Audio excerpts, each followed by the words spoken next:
បាទសួស្តីអ្នកទាំងអស់គ្នាស្វាគមន៍មកកាន់វីដេអូថ្មីអញ្ចឹងក្នុងវីដេអូនេះខ្ញុំនឹងបង្ហាញអ្នកទាំងអស់គ្នាអំពីរបៀបនៅក្នុងការ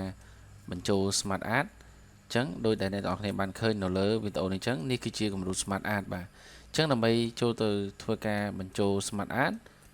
អញ្ចឹងខ្ញុំសូមបើកទៅលើកម្មវិធីថ្មីហើយបញ្ជាក់ផងដែរថានៅក្នុងកម្មវិធីនេះខ្ញុំបង្ហាញអំពីរបៀបបញ្ចូល Smart Art ទៅលើកម្មវិធី Word បាទអញ្ចឹងជាដំបូងគឺបងប្អូនទាំងអស់គ្នាអាចធ្វើការបើកទៅលើកម្មវិធី Word ថ្មីហើយនេះជាគំរូដែលខ្ញុំធ្វើបង្ហាញអញ្ចឹងយើងអាចធ្វើជាគំរូផ្សេងៗបាននៅក្នុងកម្មវិធី Smart Art នេះគឺមានមុខងារច្រើននៅក្នុងហ្នឹងចាំខ្ញុំបង្ហាញបន្ទាប់ពីវីដេអូនេះទៅបាទអញ្ចឹងជាដំបូងយើងបើកកម្មវិធី Word ថ្មីមកអញ្ចឹងបងប្អូនចូលទៅកម្មវិធី Word របស់យើងអញ្ចឹងយើងចុចបើកលើវាមកបាទអញ្ចឹងពេលដែលយើងបើកលើវាករណីដែលបងប្អូនធ្វើការចង់បញ្ចូលទៅលើ Smart Art គឺយើងចូលមកកាន់ពាក្យថា insert នៅខាងលើនេះបាទអញ្ចឹងខាងលើនេះគឺខ្ញុំធ្លាប់បង្ហាញហើយឈ្មោះអីអញ្ចឹងបងប្អូនអាចទៅមើលវីដេអូនៅខាងមុនបានបាទអញ្ចឹងយើងចូលមកកាន់ insert មកបងប្អូននឹងឃើញមានមុខងារមួយយើងដាក់ថា Smart Art អញ្ចឹងនៅត្រង់មុខងារ Smart Art នេះគឺយើងអាចប្រើបានច្រើនទម្រង់មែនទែនអញ្ចឹងបងប្អូនធ្វើការរើសវាមកអញ្ចឹងនៅពេលដែលយើងរើសគឺយើងនឹងឃើញមានទម្រង់ច្រើននៅក្នុងហ្នឹងមានជា list មាន process មានជា cycle មានអីចឹងទៅផ្សេងតាមទម្រង់ដែលយើងត្រូវការប្រើជាក់ស្ដែងអញ្ចឹងណាអញ្ចឹងបើសិនជាយើងពេញចិត្តនឹងទម្រង់មួយណាប្រើមួយណាគឺអ្នកទាំងអស់គ្នាអាចធ្វើការរើសប្រភេទមួយនឹងតែម្ដងទៅបាទអញ្ចឹងជាឧទាហរណ៍ខ្ញុំសូមធ្វើការរើសប្រភេទមួយហើយយកទៅធ្វើការបង្ហាញបាទអញ្ចឹងជាឧទាហរណ៍ខ្ញុំធ្វើការរើសនៅក្នុង cycle នេះបាទអញ្ចឹងនៅក្នុងនេះគឺមានគំរូស្រាប់បងប្អូនអាចយកទៅធ្វើសម្រាប់តុបតែងធ្វើ design ធ្វើជាទម្រង់អីផ្សេងអញ្ចឹងវាមាន mode ស្រាប់ងាយស្រួលយើងមិនចាំបាច់ទៅទាញយកពីអ៊ីនធឺណិតក៏បានដែរអញ្ចឹងយើងអាចប្រើ Smart Art នេះគឺច្រើនមែនទែនបាទអញ្ចឹងខ្ញុំសូមយកនេះមួយមកហើយយើងចុច OK មកបាទអូខេអញ្ចឹងពេលដែលយើងបានទៅលើ Smart Art នេះមកមួយអញ្ចឹងអ្នកទាំងអស់គ្នាអាចធ្វើការកែលម្អឬក៏ទាញពង្រីកពង្រួមតាមតម្រូវការរបស់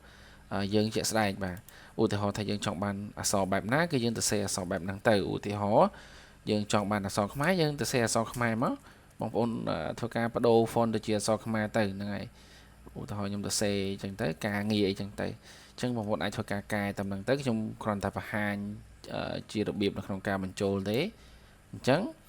ពេលដែលបានមកយើងត្រូវការបន្ថែមមុខងារមួយចំនួនដូចជាការបដូរពណ៌បដូរម៉ូដផ្សេងអញ្ចឹងអ្នកទាំងអស់គ្នាអាចធ្វើការបដូរបានអញ្ចឹងនៅពេលដែលយើងបានជាទម្រង់ Smart Art បែបនេះគឺអ្នកទាំងអស់គ្នានឹងឃើញមាន tab ចំនួន2នៅផ្នែកខាងលើនេះគឺមាន Smart Art Design ហើយនិង Format អញ្ចឹងពាក់ព័ន្ធទៅនឹង Smart Art Design នេះគឺជាទម្រង់ដែលមានស្រាប់មានន័យថាអ្នកទាំងអស់គ្នាអាចធ្វើការបដូរពណ៌បានតាមទម្រង់ដែលវាឲ្យស្រាប់តែម្ដងអញ្ចឹងខ្ញុំសូមបង្ហាញពីផ្នែកខាងនេះទៅក្នុងនេះមាន change color អញ្ចឹងបងប្អូនអាចធ្វើការរើសមានន័យថាយើងរើសពណ៌ទៅយើងស្រឡាញ់ពណ៌ប្រភេទណាយើងរើសពណ៌ហ្នឹងទៅវាប្រូស្រាប់តែម្ដងហើយនៅក្នុងនេះគឺយើងមាន Word Art Style ដែរមានដូចជាដាក់ 3D មានរង្វង់មានអីចឹងទៅមានច្រើនមែនទែននៅក្នុងហ្នឹងអញ្ចឹងអ្នកទាំងអស់គ្នាអាចធ្វើការបដូរបានហើយនៅផ្នែកខាងឆ្វេងដៃគឺមាន create graphic នេះគឺកន្លែងនេះគឺគ្នាយើងទាំងអស់គ្នាអាចធ្វើការថែមថយអីចឹងណាបាទចង់ថែមអីខ្វែអីស្ទើរអីអាចធ្វើការមកមើលផ្នែកនៅ graphic ខាងឆ្វេងដៃនេះបាទហើយមួយទៀតពាក់ព័ន្ធទៅនឹង format ក្នុងទម្រង់ format នេះគឺយើងអាចធ្វើការ decor ឬក៏រៀបចំទម្រង់នៃ Smart Art ហ្នឹងដោយខ្លួនឯងបាទអញ្ចឹងយើងអាចបន្ថែមពណ៌ឧទាហរណ៍ថាយើងចង់ថែមពណ៌អញ្ចឹងបងប្អូនអាចធ្វើការចុចទៅលើ fill នេះមកគឺយើងចាក់ពណ៌បានហើយហ្នឹងហើយយើងចាក់ពណ៌ចាក់អីចឹងណាយើងស្រឡាញ់ពណ៌យើងដាក់ពណ៌ហ្នឹងមកបាទឬក៏យើងពិបាកនៅក្នុងការ